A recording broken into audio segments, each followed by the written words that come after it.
because it'll be totally dominated by Koreans. Totally dominated.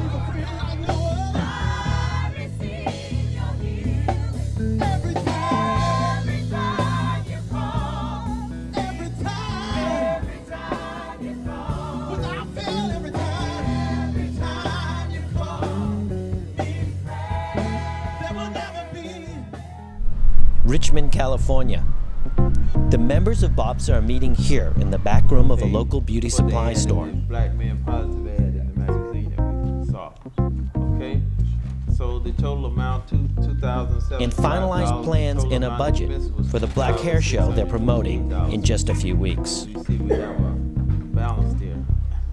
It's a simple, little durable book because it's gonna need to be passed around, and it has our name and.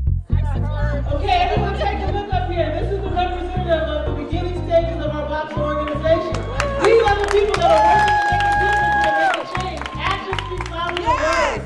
These people are taking action. They're taking the first step, and we need to continue them. So let's give them a round of applause. This is the first BOPSA Hair Show, held in Northern California. Thank you, everyone, for attending. We really appreciate your time, and we hope we made a difference in your thought pattern.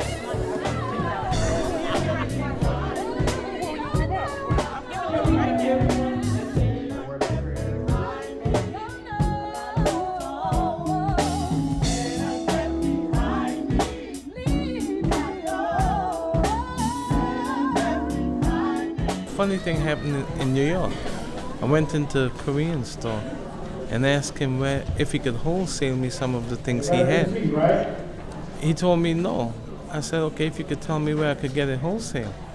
He told me the Koreans are not going to let these niggas get into the business. You know? And he's in a black neighborhood in Brooklyn. He was Korean himself? Yeah, he's a Korean hair store. Do you think black people can get back into the Oh, they could get back, but the Koreans not going to let us in it.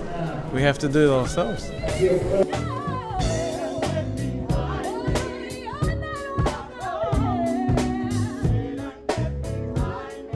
It's great because our money should be kept in the community. And buying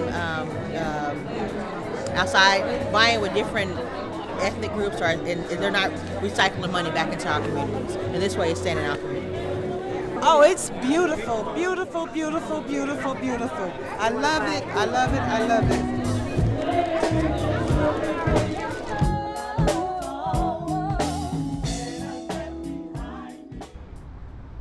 Clintex Laboratories is one of a handful of black-owned manufacturers. Currently, their brand of product is only distributed through hair salons here in the United States. Besides making their own brand of products, they also act as a manufacturer for others. This is our compounding area. This is where we manufacture all of our products. This is where I first started. When I quit my job, I went and bought these two stainless steel drums and started in the basement of my home. After the batch was made, I would take a measuring cup, go in and fill each bottle one at a time.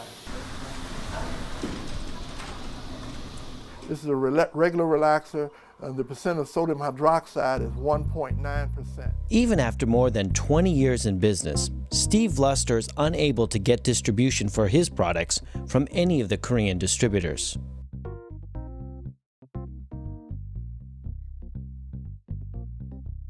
I do not blame the Koreans for anything. It's totally the black consumers, the black business people, the black churches. It's our fault because we have not taken the time to educate our people on economics, on what we need to be doing to assure that we have jobs, that we have a sound business practice. We haven't taken time to do that.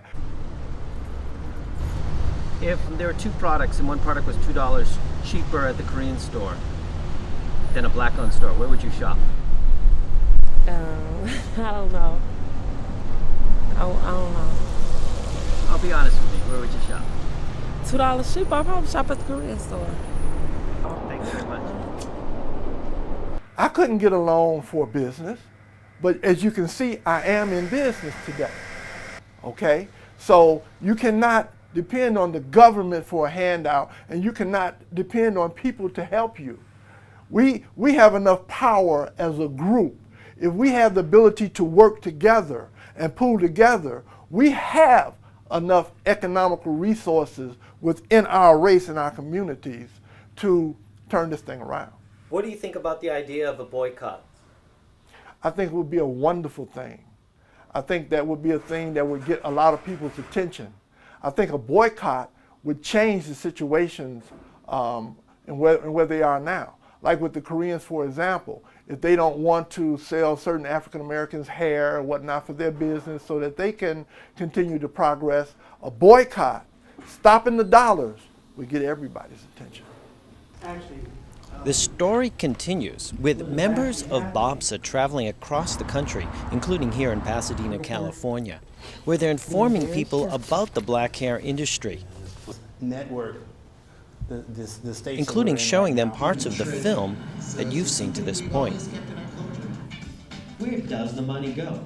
Unemployment in the black community is 10%, and the white community is 5%.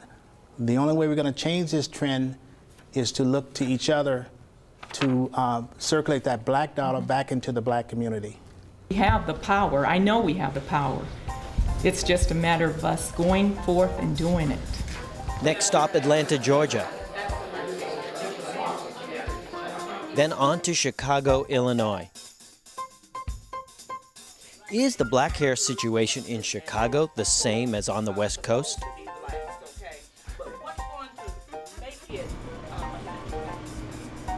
Here in Chicago, I randomly select one block in the south side of Chicago. And it's here that I find not only one, but 4 Korean-owned beauty supply stores on the same block, all within 100 feet of each other.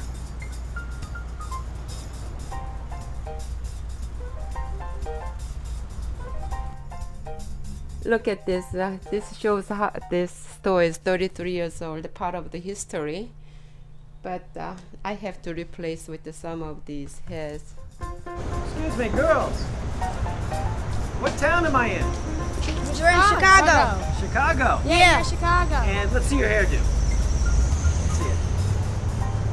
Whoa, turn around. Who did that? My mom. Wow.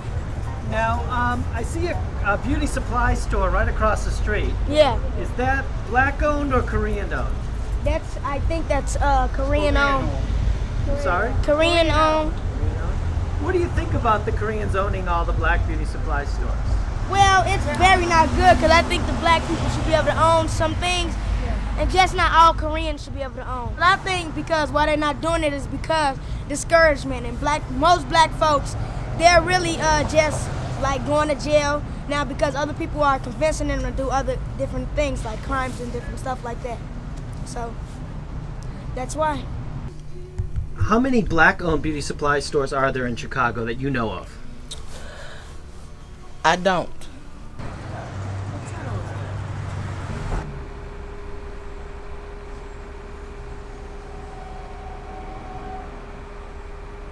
How long have you been in the business? Like 14 years ago. Yeah, 14. You know, just like something like this. How many black-owned beauty supply stores are there in Chicago? How many? Yeah, black-owned. I think so, over 10. Yeah. A lot of, more. 10 stores. Oh, over 10, I think, yeah.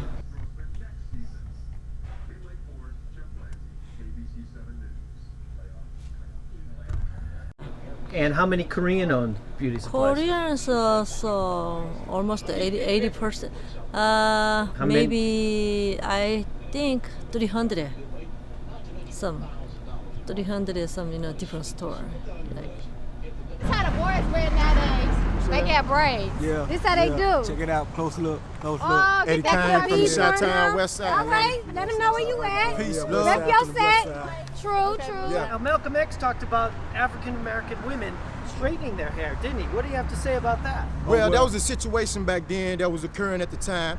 It was just a lack of education and misunderstanding of things. But he didn't mean exactly like that. If you get in depth into things, he don't exactly mean that as straight as trying to be like white women. He's trying to show them a way that to know your roots first, and you can do anything you want to, but as long as you know your roots, can't nobody tell you nothing, and you always gonna be something. He just spit that knowledge, G, brother. And the situation doesn't seem much different here in Oakland, California, where there are only a handful of black-owned stores and over 40 Korean-owned stores.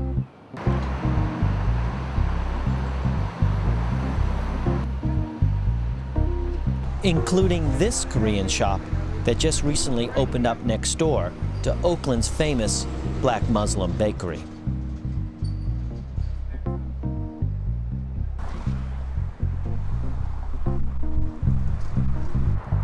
San Mateo, California. It's here that BOBSA, the Black-Owned Beauty Supply Association, has its first annual Unity Dinner. And as the saying goes, united we stand.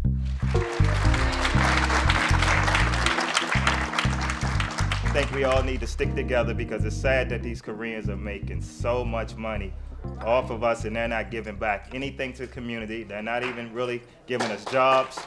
And it's just, we have to do something. I think we should start a huge boycott and try to spread the word, do a strong media campaign where we don't go into their salons, and I guarantee you they'll start giving us more respect. And we need to start opening up more black beauty supply stores, and we just need to all stick together. And it really worries me, it disturbs me to see other people come to this country and just take over our industry. I made a lot of money in beauty business. Mr. Davey did too. We made a lot of money. Now, I don't have it now, but I made a lot of it. And other people came in and took over our industry, and we allowed it to happen. Now, this is what I say to operators. You need to start thinking about your own industry. If you don't start thinking, the other people are going to take the industry away from you. We as blacks, we are only 11 or 12% of the total population. Yet we are consumers of over 33% of all the hair care products sold in this country. And that's why they settled in our neighborhoods. And they specialize in hair. We are 80% of the purveyors of hair, the users of hair. So that's why they came into our neighborhoods. And I can't be mad at them because we left that market laying right out there in the street, and they came along and picked it up. So don't encourage anybody to throw a rock through a Korean beauty supply store, okay? I think now, though, and I see so much vibrancy here, and especially with this new organization, you've got a new feeling of togetherness that we don't even have on the East Coast. And to the fact that you have decided that it's time now to forget the mistakes we've made, especially with the Koreans, who were smart enough to know that they couldn't make it with the white companies. They would not get across those big white distributors who represented the major white lines like Redken, Matrix, Paul Mitchell. They couldn't cut it. They were ostracized. And so they turned to us who were open, young, and probably didn't realize the value of our industry. And they made it big with us. But we've got to forget that now. It's hard. And we've got to outsmart what is out there. And let's go together to do it. And who knows what will happen tomorrow? I'm just going to stay in the game, and if for no other reason, to see what happens next. What will the future of the black hair industry be? Can BOBSA and the African American community be successful in taking back part of this industry?